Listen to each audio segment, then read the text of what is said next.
real one. I told y'all wrong, so I went to go look it up. I said go look up Roman's Messiah on YouTube. That's not even what it's called. It's called Caesar's Messiah, right? So this is why I got this AI overview. It told me no. Like, this is, that's not the name of it. But Joseph Atwell, right? He is the author of this book. And he's speaking in this documentary. And it's breaking it down how that Messiah that y'all thinking in the New Testament is not who you think it is. It's not Jesus Christ. This is a Roman story.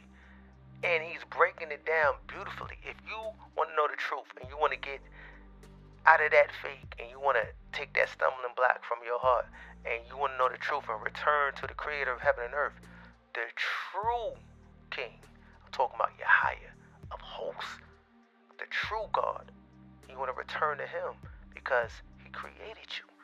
And you want to get rid of that fake, get rid of that myth, turn away from idolatry. Go watch this. It's going to break it down. Check this out. This is what Joseph Atwell says. This book argues that the figure of Jesus is a fictionalized representation of the Roman Emperor Titus. Then it says that Atwell's thesis is that the Flavians, Vespasian, and Titus invented the Jesus story to counter Jewish zealots' rebellions, right? Here's more detailed explanation. Caesar's Messiah. This book proposes that the figure of Jesus, as depicted in the Gospels, is not a historical person, but a Roman invention. That's exactly what it is. If you read it and break it down, you're going to see Roman history in that.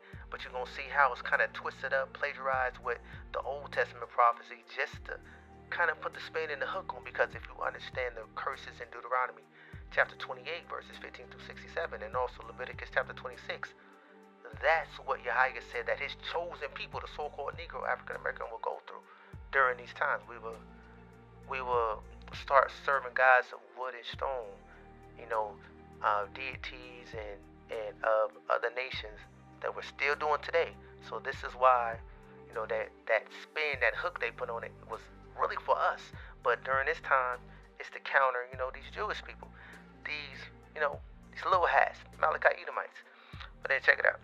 Titus as the model. According to the book, the events and characteristics attributed to Jesus in the Gospels are based on the life and military campaigns of Titus, a Roman general who later became emperor. That's key because when you read the Maccabees, it's going to tell you that Titus, he's the one who tore down the second temple. That was him who did that. Went in there and did all that, but I want you guys to watch this.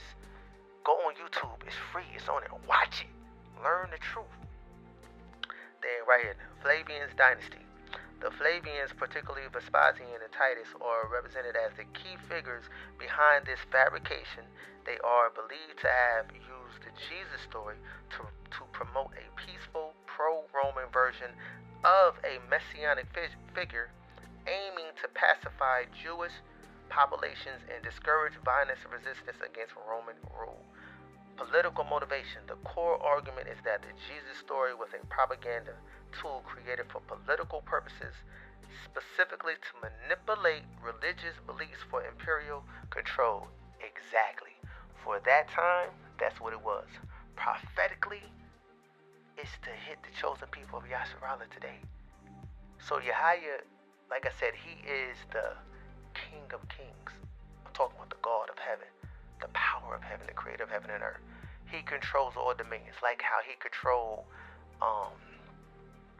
what's his name? Nebuchadnezzar. Like how he controlled him and showed that he is the ruler of kingdoms, and then he threw him into the wild and made him lose his mind, and then he made him confess that Yahweh is the God, the power of heaven, and the creator of everything, and he has given him everything and made him the head of gold. Then once he realized that, then he brought him back, to his fold. That's what Yahweh has been doing, right? So he has showed the validity of Daniel chapter 2, that statue that Nebuchadnezzar seen, because during the legs, right, and also the feet and toes, for the legs was the Romans, right? And the feet and toes is the Amalekite kingdom mixed with, you could say, the Roman kingdom as well, because Josephus was a Amalekite Edomite. And the Edomites are the ones who have dominion today. The little hats, so called Jews, right? Who are the imposters and the robbers of our heritage, the so called Negro.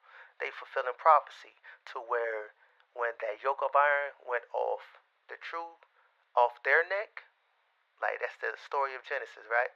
It went off their neck and then it got on our neck and we went into captivity and lost, we were stripped of our language and history of our God, our power and everything, and then they gain rulership, and this is what they have done. They have proposed nothing but the sword, weaponry. They have proposed nothing but falsehood, fabrications, robbed us for our heritage, and teamed up with just about every nation, manipulated them for domination and rule. Well, during this time, it was time for the Romans to rule, and that Jesus story is their story during that time. That Jesus has nothing to do with us. Nothing. It's them. It's Titus. Has nothing to do with us. If you understand that and you get that and you want to get that and you want to understand that, you will go watch this and then you will understand the necessariness to return to Yahweh alone. I speak only for the Almighty Yahweh of hosts, the creator of heaven and earth, the power of Masha, Moses, David, Elijah.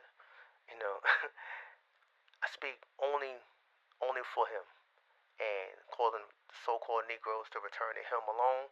Forget all that other stuff, Anunnaki stuff, Egyptian stuff. We're not Egyptians. They just got part of this land over here. But Jerusalem is here in America too. You know what I'm saying? We're not none of that. Return to Yahweh if the spirit of the true living power, Yahweh, burns in you.